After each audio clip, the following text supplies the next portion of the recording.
Hello and welcome back to another episode of Fully Booked, the Hidden Gems author podcast, which Craig Touch and myself, Roland Hume, chat some of the interesting figures and leading lights of this crazy industry of writing and publishing. And today we are delighted to welcome a very special guest. She is a double hitter, Riley Quinn, who is both an artist and an author. I'm on your website right now. Your work is absolutely beautiful with the expressive characters and stuff. So thank you so much for joining us. You just had a book out, didn't you? Golden Gossamer. Yes, it came out last weekend, and I'm really excited because I've been working on it since January of 2023. So long time in the making, this one. Wow. Well, we will be talking all about that, I'm sure. But before we go any further, we wouldn't be here without the man himself, Craig Touch, the owner and founder of Hidden Gems and an author himself. How are you doing today, Craig? Doing great. Thanks for joining us, Riley. So, I mean, you write, it's fantasy that you're writing, right? Correct. Yeah. So one of the things that we discussed that we wanted to talk about is the use of symbolism and metaphors and how they can be used to anchor your fantasy world, to build your world around. So why don't we start off by talking a bit about who you are, what you do, and how you got into writing all this, and then we can sort of go from there. Yeah, sounds great. So as you said, I'm an artist and an author, and I think having those two backgrounds has really informed the way that my work looks, both my visual work and my written work. I actually went to school for animation. I have a degree in concept and storytelling and a background in film and television. I worked in the animation industry briefly while in school, and the whole time I was in college, I was writing novels. So this is actually my fourth novel. The first three were a trilogy. I learned a lot from creating them, and in going into Golden Gossamer, I wanted to apply a lot of that knowledge. But I think when you're reading my work, you can still very much feel the cinematic background in how the imagery is depicted, which kind of lends itself to my favoritism of the symbolic writing style. I love a good visual cue. I love a motif. I love a theme. And the title Golden Gossamer plays into that symbolism that we're going to be talking about in a sec. I mean, it's such an amazing way. You bring two elements to it, really. Like we normally talk to writers who largely use the written word, whereas you bring imagery and the written, and the words together to create something brand new. And I think it's very dynamic. Thank you. It's been unique. I think it's also gotten me a very unique audience. I post mainly artwork online, and I get a lot of people interested in my stories through those visuals. I also post a lot of animations. I'll animate scenes from my stories. I'll sometimes animate full scenes before I even write them, just so I have an idea of where people will be in the scene. And vice versa. Sometimes I'll have to write out a full character before I ever draw them. But I think a lot of people love having existing images before they go into my stories. I've had a lot of people joke that they don't even need to go searching for fan art because they have all of the artwork that I've created over the years. As I'm sure you saw on my website, there's quite a bit of it. But yeah, I think that it would be impossible for me to favor one over the other because in my brain, they're so intertwined. And that's so interesting. What are your inspirations when you were younger, and what inspired you to go into into storytelling rather than just art or just writing?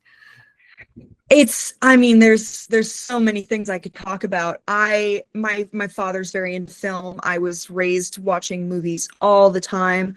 I loved to read. My school had a great library, and I am an eldest daughter. I have a younger sister. We played a lot of really intense games of pretend, and we would draw and write little books together, and my mom would staple them for us, and we had our own little library. So I guess it's just something I've been doing as long as I can remember, and it's a passion that I associate with family and community, and being able to share my work with other people who feel seen by it or represented by it has always been the most special aspect for me.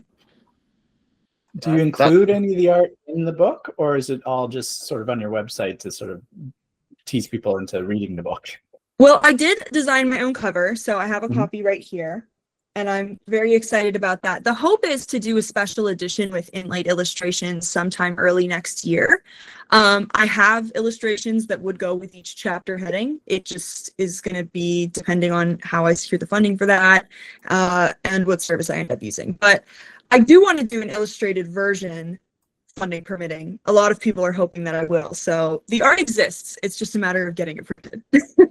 Are you looking at doing like a Kickstarter? I know a lot of authors will do a Kickstarter to do special editions like that to fund them. I'm considering it. I'm nervous because I've never done one before, but it seems like the best option.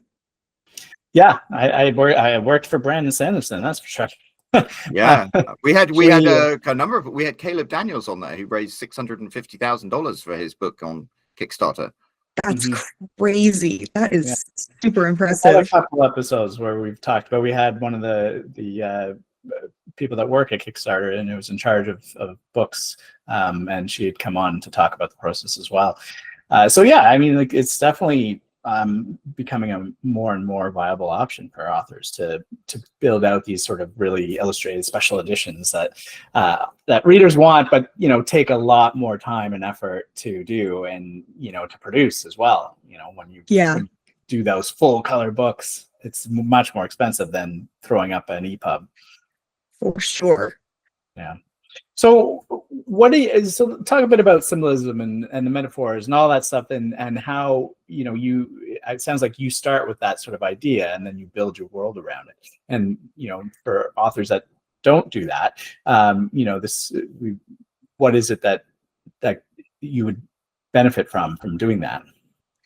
Yeah, so just for a little bit of background on the story before I get into some of the symbolism, it is centered around this main character, the Mage King of Avenben. His name is Dante, and he is a human who is able to do magic, which is a relatively rare gift in their world. But there's an entire kingdom of people who kind of dedicate themselves to protecting humanity from the other creatures of the world that are able to use magical abilities. And he ends up confronting the Fairy Queen, who is very open with her abilities. She's very proud of them, and he still kind of feels this tinge of shame because he feels a little bit like he's not treated as fully human when he is. And she teaches him to embrace all aspects of himself and not be so afraid of what other people think of him, because if he isn't proud of who he is, then it's going to be impossible to be happy and to achieve what he wants to achieve. So gold and gossamer, those two images, you have gold, which is a metal, and metals are typically thought of as strong, but gold is actually famously quite a soft metal. And that's the symbolism for Dante, who is this character that's trying so hard to appear strong and perfect and like this warrior king, but really he's sensitive and he wants to grow and change and be himself, but feels like he can't. And then you have gossamer, which is another word for cobweb, spider silk. It appears very delicate, but it's actually a remarkably strong material considering the scale that it's on. And that's the Fairy Queen, who presents herself as this very, mysterious, delicate, beautiful woman, but she actually is very powerful and has great control of her life. And those two balance each other, and they kind of find a middle ground where they're able to complement each other in all the best ways. So that's the main symbolic metaphor that the whole world is kind of built around. But again, having a background in art and having fine art training, symbolism is very key in that education, because a lot of times you aren't able to use your words. You have to somehow get people to understand a message with maybe a bird in a cage or light creaking through a window. And so when you're taught to make sure that every single pixel of a digital piece or brushstroke of a traditional piece has to mean something, it's really easy to build out your imagery in a written world, because you now have that whole extra aspect of symbolism that you can use, which is phrasing. I find that fascinating. The thing about art is that that, as you said, there are a lot of unspoken things, the bird in the cage. And when we talk to self-published authors who are publishing their books, we always go on about how important the cover is, because you look at a book's cover and it's not just, whether that's pretty or not. It's like, is the typography congruent with other books in this genre? Is their color scheme congruent with other books in the genre? And there's so many things that your cover can say without saying anything at all. And it's so interesting just to hear you talk about symbolism on a bigger scale with stories. And I love the gold and the gossamer. That's such an interesting dichotomy. Thank you. So if somebody, I remember back in school, you'd have to read a book and then write report or give a presentation on the symbolism in the book, and that was always a pain. For a lot of, I know my kids too. They're, I don't know what that is. Sometimes not quite so easy, right? And I think a lot of authors, when they write, aren't really necessarily thinking about that. But what is the benefit to sort of having that core idea and then building around it? And do you expect that readers will see that, or it probably doesn't even matter if they do or not? I think for me, I have faith in my readers because I've seen how they analyze my visual work online. And there are a few people who will scroll past and not even read the description and just go, oh, pretty colors, and move on, which is a perfectly normal way to engage with art these days. Unfortunately, it's increasingly common, but I will get one or two long comments from people who are analyzing details that I threw in there just for my own enjoyment, for my own internal theater. And they will just break it down and really analyze it and enjoy it. So I think putting in those extra levels of symbolism, even if, the average reader isn't going to catch them, it's a really great treat for the people who truly love digging into the works that they enjoy. And it's kind of my way of showing them that I appreciate them as a creator and I'm putting things for them to analyze and break down. But for me, centering a story around symbolism is so key because I see it as intrinsically married to theme. And I love to get sidetracked, especially telling stories about my real life, but also in writing fictional worlds. Ask anyone who knows me, I'll start a story and I'll end with like 7 different ones. But having a key symbol helps me stay on track with what I want the entire story to be about and make sure that I don't end up writing 35 different side plots that don't serve the core theme at all. That's so interesting. Yeah. That is, and I was actually almost going to ask whether it's the opposite, where if you have decided to write a book about a specific theme or symbol, isn't that more restrictive then when you're writing and feeling like, oh, my goal was to sort of be around that, so I got to make sure I stick to that. But it sounds like it's almost the opposite, where it keeps you on track. It does. I love expansive world building. It's very easy for me to get caught up in the world building trap. So I had to promise myself with this project that I would keep the plot center stage and not try to explain to my readers why this part of the world actually has this kind of dirt. And if you know about that, that's actually really important to the plot for some reason. I'll find a way to put it in even though nobody really cares. So knowing that I get stuck in that loop, I had to promise myself that I would keep theme and plot at the forefront this time. So I'm somebody who has to trim the fat a lot. I don't necessarily need to fill out my worlds. I need to squeeze them in. Yeah, sounds like that's a good way to do it for sure. I remember back when I was in school and we were writing and trying to figure out the themes, and they were never books that I really would have read by choice. So, you're reading these great pieces of literature and, trying to figure out what the core theme and symbolism is. And, you'd hear the reports of the other people in your class and everybody sort of got this different take on it. And then, the teacher would give their take on it. And I remember always thinking to myself, did the author really intend all these things that we're reading into their work? And it almost makes you wonder whether or not people sort of see the symbols and the themes that are relevant to them and that speak to them, and it's not always even added by the author. And I wonder sort of what that relationship is, because especially if you read a book, let's say in another generation from when it was written, it might resonate completely different than what it was when it was written, or what the author intended. So I'm just wondering, your take on all that. I think great art can be interpreted differently by every person who engages with it. I think if everybody reads it the same way, there's probably not a deeper message. It's probably that they're just reading what's directly on the page. The part of those kinds of assignments that I enjoyed in school was hearing how different everybody's interpretation was. And my frustration with assignments like that often was when I had a teacher that you could tell just wanted you to interpret it how they did. I am definitely guilty of having written an essay or two that are basically just the teacher's opinion, so I could get that A. Right. Even if I didn't agree. We all had to do it. But my hope, for my books is that people will approach them and see messages that I didn't even think about and go, wow, this really resonated with me. And I can go, oh yeah, totally. That's exactly what I thought was going to happen. But I meant to do that. Yeah. You need it. Like, I think there's no conversation without multiple interpretations. Like, you need to have people disagree or see different facets for work to really be considered deep, in my opinion. I find that I've noticed with my my books, I will read them years later and be like, oh, I know what the theme is. And when I was writing the book, I didn't think that I had a theme. And then afterwards, years later, you're like, oh, the theme of this book was, and whatever. Yeah. It's kind of interesting that there are elements in a book that even you as the author aren't aware of until after you've written it. Mm-hmm. Or someone else points it out. Well, exactly. And then that makes you think, did I do that unconsciously, subconsciously?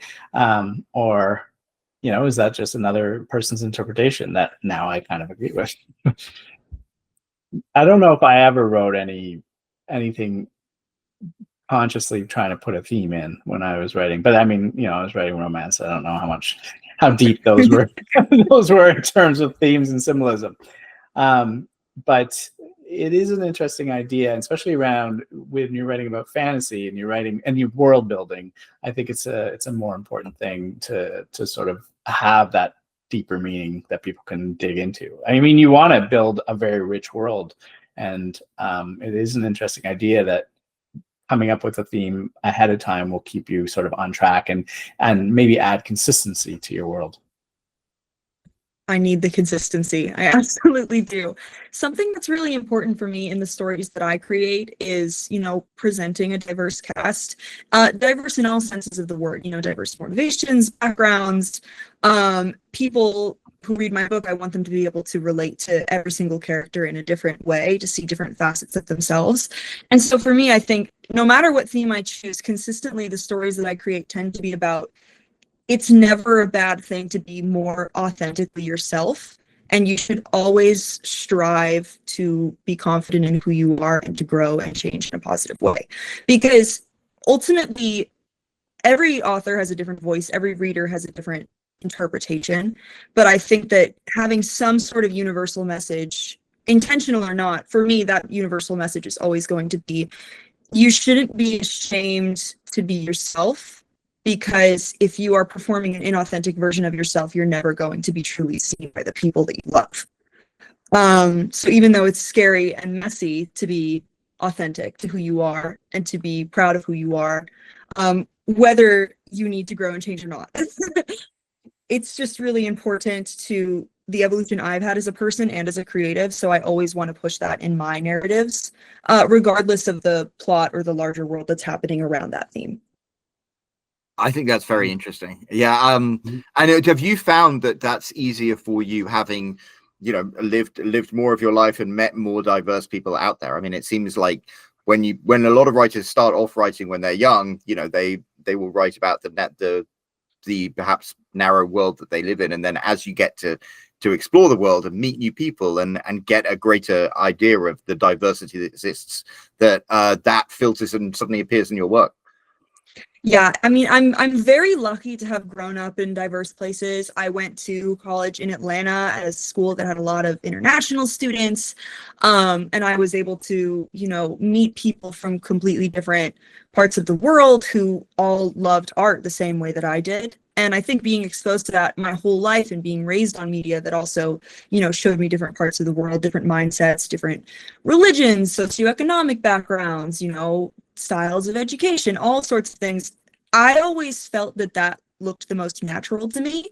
Of course, in the stories that I wrote as a young girl, they were all, of course, about young girls who happened to have swords and like shape-shifting powers and a dragon who was her best friend, because I think that's what every little girl was kind of if not writing, playing pretend. I have so many vivid memories of like the elementary school playground, and like the boys would be either like, you know, playing on the playground or they would be playing sports, and then the girls would be in a corner like digging a hole in the dirt and going, okay, so I'm the witch queen and you're like the evil dragon mermaid warrior, and we're gonna fight, and like Stacy's gonna be the princess, but she's like an evil princess. And it was so intense, and it would go on for like months at a time, and it was always the most insane storyline you could think of, but it was always about like a 16-year-old girl. That was like the rule.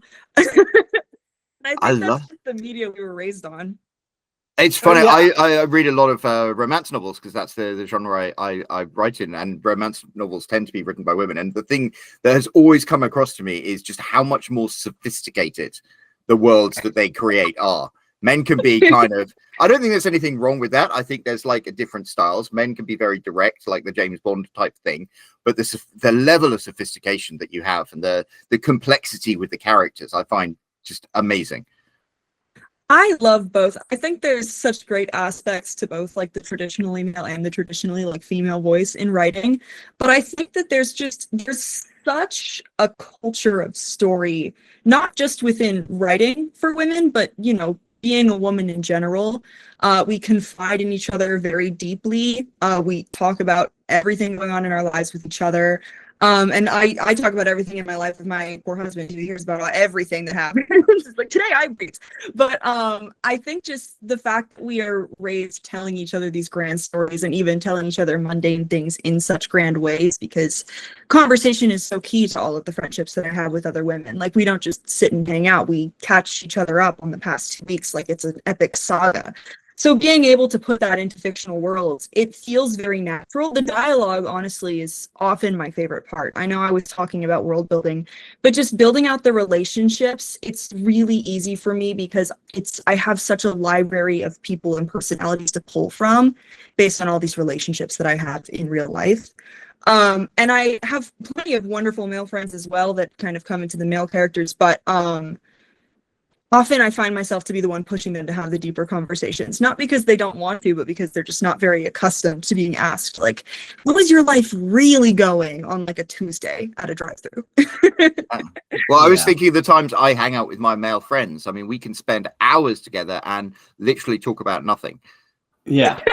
You're not asking each other about their feelings and what they, you know, what their hopes and dreams are. That generally. You got feelings, have another couple of beers, and then that will sort those out. Yeah, that'll get rid of those. Yeah, it's funny, you know, you talk about how you were, you know, imagining the princess and with the dragons, but I thought little girls, it was a unicorn thing. Like in my household, my daughter and her friends, it was all about unicorns. The boys had more about dragons, but unicorns were more of the. Yeah, maybe it was all over the place. I mean, I know that there was the vampire girls. There were the girls who were obsessed with vampires because Twilight came out when I was pretty young. And so the girls who had like older sisters were like, yeah, and then the vampire eats Bella, because we didn't understand how vampires worked. There was literally a girl who thought that Bella got eaten in one of the books. And then there were the dragon girls, and there was a lot of like How to Train Your Dragon that went into that. There were the unicorn girls. I dabbled with the unicorn girls. The main ones I think were mermaids and vampires, and then there was one more. Oh yeah, like foxes and wolves. That was a big one, and like the warrior cats girls. But it didn't really matter. It could be any kind of magical or non-magical creature, as long as there was like an epic saga of torment and power and betrayal at the core of the story. Like that it just seems to fascinate girls to tell stories like that. And I like to be, you know, romantic and poetic and think about it as just like we're just naturally storytellers. But I think honestly, it's just that's how kids are. Kids are just fascinated by really extreme stories, and I think the stereotype is like, well, boys are into all the crazy, you know, violence and swords and dragons and fire, and the girls want to, you know, have the love story. But every girl that I knew growing up was like, I want the love story, but I also want all the swords and dragons and fire, because otherwise it's not interesting. I was always about dragons, so I mean, I totally, I didn't think the girls were as into the dragons as, but for boys, it was more like, I guess, fighting them and, Yeah. whereas, and then in romance, it's, They do something else with them. Yeah, it's mating the dragon king or whatever, but. Oh gosh. Yeah. Mm-hmm. It's a So, dragon so something. if you, I listen, dragons to me, I just printed this on my 3D printer. Oh, nice! Speaking of dragons, and I'm going to use it as like a hook for my headphones and mount it on my wall. Awesome. So yeah, I'm all about dragons, but yeah, no, I think that if you're writing a fantasy story or even a science fiction story, anything where you're sort of building a world, I think one of the hardest parts of that is building the world, is coming up with all the rules around it and all the themes, everything that goes into that. And I guess your advice, and it kind of makes sense to me, is it makes it easier if you've come up with a theme or a symbol to base it all around, because you go from everything being possible, which can be completely daunting. You've got to narrow it down in some way. Otherwise, how do you, so by coming up with that theme or that symbol, you allow yourself to sort of hone it in a bit and make it easier to pick, to figure out the rules around how everything works. Is that correct? Right? That's sort of your advice of how to go about that. Yeah, and to expand upon that, something that we were taught a lot in school, I specialized in storyboards, which is, the sketches you make shot for shot before a film or a commercial or an animated movie is created. And something that was emphasized over and over again is that setting is a character. And I think both artists and authors kind of struggle with this, the blank white room, where you kind of just want to focus in on the plot or the cast and what's going on. But I feel my world building approach is very heavily built out from the whole setting as a character, which ties into what I was saying earlier about in art, you're taught that everything on the canvas or on screen has to have some kind of meaning, or it has to say something about the character that's inhabiting this space. Like if you're, filming a scene or writing a scene that takes place in a character's home, what's in the frames on the wall, what's stacked on the bookshelf, what kind of cookware is in the kitchen, does this person even cook, is it just discarded takeout? Like everything has to say something, because you're drawing every line, it's going to take you a long time, it better matter. And so I think that taught me a lot about, okay, if I'm going to create this elaborate world, what is it absolutely key that I show, and what do I not really need to be there, so that I can direct my creative energy the most efficiently. That's a really interesting, because it's different. You studied cinematics and filmmaking. I remember I made a YouTube video where it was before that last James Bond movie, the No Time to Die came out. We saw a glimpse of his bookshelf, and I got it and I blew it up and I identified all the books and I made a video about the books, because somebody had obviously picked those books specifically to be in the background because they represented James Bond.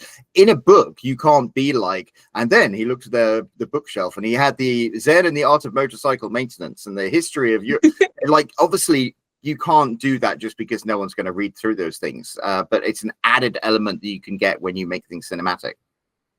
Just a quick aside, I just want to say it warms my heart so deeply that you did that, because that's the kind of thing that all of the creators will sit in a room groaning about and going, oh, I put all this detail in and I really shouldn't have done that because nobody's going to notice.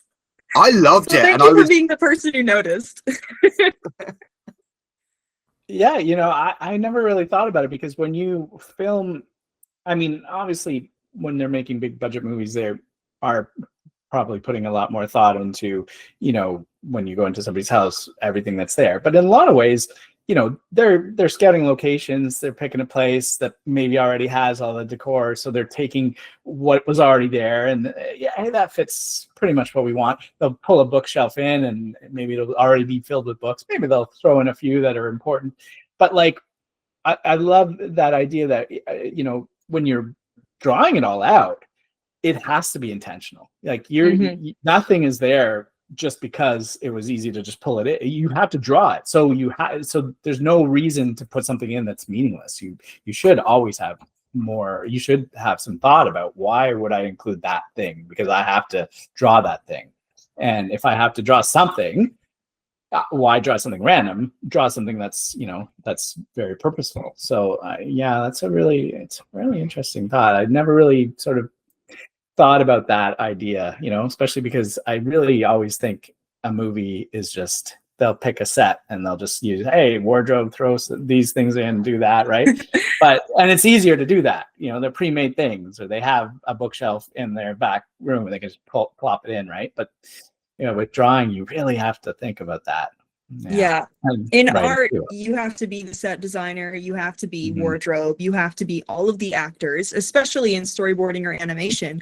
You are the actor playing every single role. I don't know if you've ever seen clips from animated movies, but sometimes animators will post the live action footage they filmed for reference beside it. Right. It is always a fantastic laugh. If you find any of those, they're usually great, especially when they're, movies where the character is like a spunky teenage girl and it's this like 40-year-old man tossing his hair and like sassing his wife who's pretending to be the dad. Like, they're so funny. They're really hilarious. But I think coming from that background and seeing everybody have to consciously plan every single aspect of the scene that they're creating, especially in storyboarding, because we come in pretty much before anyone else except the writer. And we have to create a framework for everybody else to build from. So there will be background artists, there will be animators who are going to take what we do and then make it better because that's their specialty.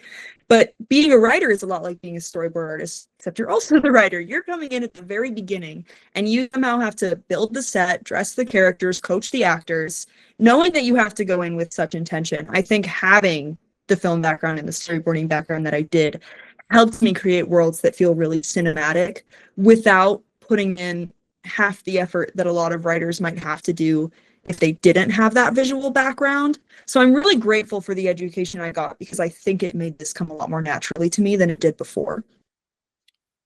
That's interesting. And it's they're skills that you learn. Writing is a craft, not an art. And when you, as a craftsman, when you start making tables, they're probably not very good tables, but as you learn more techniques and get more practice, they end up being perfect tables, and then you could make art with your tables.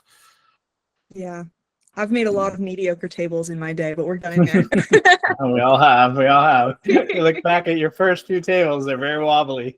Yeah, you gotta shove a couple napkins under that one leg. Yeah.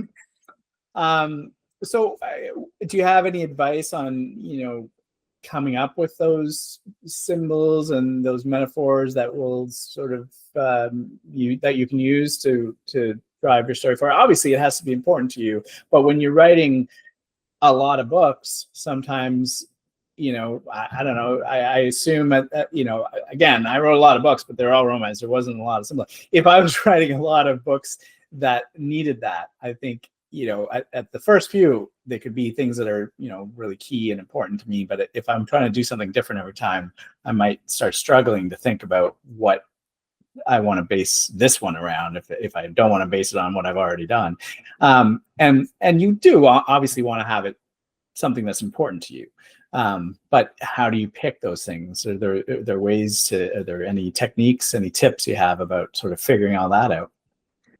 I do. I would say, first and foremost, the best metaphors and symbols are going to come from the most unexpected places. I would recommend, if you want to take a more heavily symbolic approach to your writing, to pull from your own experiences rather than existing symbols and metaphors. It can be a really great shortcut, but if you want to do something especially profound, it helps to think about, an experience unique to you and how that reflects in the work. Like, for example, the gossamer component. I actually have a really intense fascination with spiders, which is a long story. But to make it super short, I was scared of them, as most people are.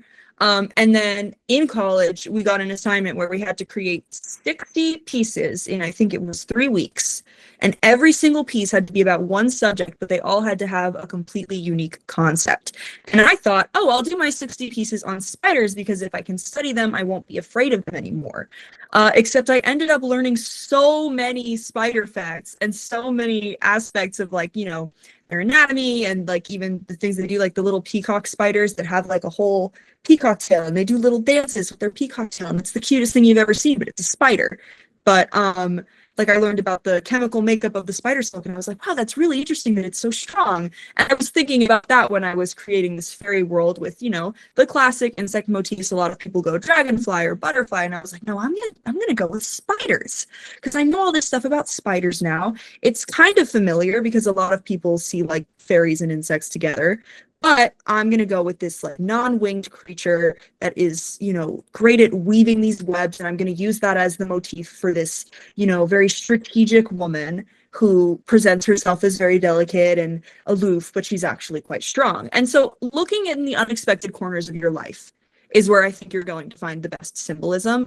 And also it helps to try and come up with 2 or 3, put them in sets and find out how they can both complement and contrast each other. And I think you have effective symbolism if you have 2 elements that show similar facets of the same struggle or opposite ends of a similar experience. That's what, wow, I got shivers listening to that. Kind of a tangent, but No, but that's so good. And then golden gossamer is the perfect example, because yeah, there's one thing that is metal, so it's meant to be strong, but actually it's quite weak. And then there's gossamer spider web, which is meant to be weak, but actually it's amazingly strong. I've seen the Spider-Man movies, I know. oh yeah. Yeah. Mm-hmm. Gotta love Spider-Man. Yeah, I mean, I almost thought of those as one thing, right? Because they're sort of like the opposite of each other, but it's just that idea of presenting one thing but being the opposite as the theme, right? So, but do you add in other like sort of sub themes as well? I do. I think I come into pretty much every story and project that I create with an idea, and then I let all of the other sub themes kind of evolve naturally. And that's why I think so often they tend to be very directly pulled from my life. Lots of themes about, you know, pushing yourself too hard, community versus isolation, you know, the expectations we put upon ourselves versus the expectations that others are actually putting upon us. Just generally, I think there's lots of themes of like, what is it to be a provider, a protector, and what is it to like choose your own joy? Just because those are the things that I feel that I've had to grapple with for most of my life. I am an overachiever, if you couldn't tell from all of the things I just listed off. But I've been working a lot, and working on these books has helped me work a lot with finding a way to not be so self-punishing, because it's not noble. It just kind of drives the people around me that care crazy. Because if I sit there and I'm like, oh, I have to work so hard, I have to be perfect. Nobody's like, wow, you poor sweet thing. They're just like, oh my God, get it together. Like, you're fine. Everything's fine. Nobody's mad at you. So just like calm down, because we just kind of want you to be happy, and you know that you're going to work hard anyway. So that tends to be a sub theme in pretty much everything I create. And then I would say that each individual character hopefully has their own theme that people will soon be pointing out to me now that the book is out. Well, you mentioned how important authenticity was earlier, and it's funny. I was just speaking to another author yesterday, and she's written these books, and they've been all about her life and the multiple things and the multiple husbands she's gone through. And I was saying, one of the things is when you write about your experiences and you bring themes from yourself and you write about them authentically. What's so amazing is other people, random strangers, read your book and they're like, "Oh wow, this person gets it." And it's very validating when you read your life, when you read an author's book and what they're writing about resonates with you based on your own life. It's such an amazing experience, and it's so validating. And I think that only exists if you write from a really authentic place. That's why I don't think AI is ever really going to threaten like the literature, just because the very essence of writing and making that human connection is the human connection. Yeah, art isn't art without humans. Yes. I know some tech bros are going to hate to hear that, but it's just the truth. Well, I mean, you know what? Even I was thinking, actually, looking at your beautiful artwork, because you know these days you can go to an AI thing and generate artwork that is not nearly as good, but it's, you know, to a lot of people it's like a good enough, so to speak. But the thing is, it still has a human behind it. I mean, admittedly, it's all of this is literally they scoured the internet and took copies of probably your artwork as well and put it into this machine. Yep. But at the end of the day, it's actual human beings who type in whatever prompt it is that creates the art. You can't separate human beings from art. Yeah. Sorry, I went off on a tangent then. No, listen, I mean, it's all part of what we have to deal with every day now, and AI is one of those things. I agree, though. It's not. I don't really fear that it's going to take over creative writing. It's more. It's the strength that it has and probably always will have is sort of maybe making things easier to understand, more digestible, condensing things down, summarizing things, but it's not coming up with its own unique sort of ideas. And there is always, even with what it does come up with, there's always a human behind it guiding it. And maybe that person should just spend their time writing their own thing. But okay, so when I think if you have a story that really has those kind of symbols that sort of mirror these things, hard and soft, that when people read them, and even though it's this fantasy world that doesn't exist, and there's magic and there's dragons and there's whatever, when they read it, I think the strength there is when they can apply it to themselves and say, I am like that, like in your instance, it's like, I'm like that. I present this like hard exterior because I'm, a person that needs to feel like, I need people to think I'm in control, but deep down I'm falling apart, and when people read those stories and that gives them a way to connect to it, that I think, draws them closer to your writing and makes it last in their mind. And if you don't have those themes, I think that's kind of a piece that would be missing for a lot of people. They won't be able to make that connection. Yeah. Assuming that, that is something that they connect with. Not everything, obviously not everything will connect with everyone else. But I think when it does, that's the magic of writing. Human connection through the page, through the characters, anything it takes. I think, either relating to an experience or being able to have a deeper understanding of an experience you've never had. That's the whole point of reading. I mean, writing, obviously, you're exploring yourself, but I think in reading, you're exploring other experiences.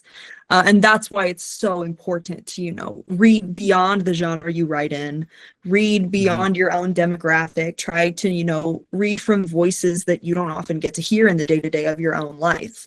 I have always loved books the most when they showed me a completely new perspective with even just like one element that I was familiar with, because you can like latch onto the part that you understand and from there expand your mind so much if you just have the empathy to approach everything else that the author presents to you. And that's another reason I think it's super important to, push diversity in the work that I create, is if there's somebody out there who doesn't quite get why certain things matter, why certain, stories need to be told. If I can show them something that they're familiar with, that they understand, I can guide them into seeing what's so important about stories that they might not be familiar with yet. Yes, good point. You mentioned empathy. I think at the end of the day, storytelling and characterization is all about empathy. People always go on, why are writers and artists always so left wing? And it's kind of like, well, because you work in a medium that requires empathy to make that human connection, and therefore that makes you tend to lean towards that side of things politically. Yeah, I mean, it just kind of goes hand in hand, especially in the artist community, writers as well, but so many people come to it because they feel that they need some outlet to express themselves when other people aren't hearing them. And art is a really quick, easy, poignant way to kind of put some part of you that you don't really know how to explain to someone who isn't willing to listen on a page, on a canvas, on a screen, on a film screen, and show it to them. And through that one layer of separation, sometimes they're able to better understand because they can separate it from a person standing in front of them. They don't want to be wrong. They don't want to be the bad guy. So sometimes it can be hard to listen if you're afraid that somehow this person that's trying to explain their experience to you is blaming you, when really they're just trying to help you understand. Engaging with art can make that conversation so much easier because people can feel separate from it and they can go, wow, that's really powerful, instead of, oh, you're saying I'm evil and bad because my life isn't like your life, which is always the worst way those conversations can go. Yeah, I mean, you read The Hunger Games or you watch Star Wars, and it's like, yeah, everyone is against totalitarianism when it's in a fictional setting. Mhm. And then when you actually start writing about it in the real world, then people start getting disagreements because they get too close to it. Whereas I guess Yeah. the thing about fiction is you have that ability to step aside, and in some ways you have more ability to tell the truth in a fictional setting than you would by telling the truth about real life. Yes, there is a great deal of truth in fiction. And I think a lot of, fantasy pieces that I engaged with at a young age formed my approach to empathy, as we said, but also just, where I listen to other people, what I hear about their lives. And a really famous example, I mean, this is an animated example, not a literary example, but Avatar: The Last Airbender has a lot of really good themes about, war and how it can impact people and culture and oppression and colonization. And it's presented in a very palatable way to a young mind, where it's very clear, it's very, detailed, there's nuance, there's characters from both sides, and you see their mentalities, you see how they get where they are. And I think being able to engage with themes like that young is really, really helpful. But if you weren't given those opportunities, if that's not the media that you were able to engage with while you were young, like, it exists and it's out there for people to go look for now. And I hope that they will, because even if you're not open to changing your mind, you can at least listen. Yeah. Yeah. My kids And were super into Steven Universe, which people are like, oh, that's just a kid's thing. And then you actually sit down and watch it with him. It's like, wow, look, there's a metaphor for totalitarianism. There's a metaphor I for love that genocide. show. Yeah. And there's this one episode where Steven is like growing all the time. And it's like, wow, this is a metaphor for unprocessed trauma.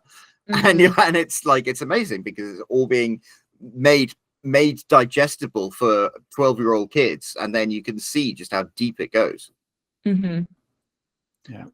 Now I just noticed we are approaching the top of the hour, so unfortunately, I'm loving having this conversation, but unfortunately, we're going to have to start This has wrapping been it up. great. I was going to say, Riley, where can everybody go and find out more about Golden Gossamer and everything else that you do? Yes. Okay. So I'm most active on my Instagram, which is Riley Quinn Art. I'm also on TikTok at Riley Quinn Art Official. I'm on YouTube at Riley Quinn Art. I have my website, rileyquinnart.com. And all of those have links to all of the available purchase links for the book. So there's a link at the top of my page on all of my platforms. If people want to get a copy, they can get it through there, or they can request it at their local library. That is wonderful. Well, we will make sure to pop a link down below in the description of this video. So if you have enjoyed everything that Riley has shared with us today, scroll down there, click on the link and go to her website and check out her beautiful art and her beautiful stories. And while you're down there, there's a big empty comment section. So why don't you leave Riley a comment and let her know how much you enjoyed everything that she shared with us today. Tell us about your favorite unexpected place where you discovered deep and consequential themes and symbolism. We're always fascinated to hear that. And of course, click that like button, hit that subscribe button, and if you haven't already, there is that bell icon you can click to get notified every time there is a new episode of Fully Booked, which of course there will be at the same time next week. So until then, cheerio.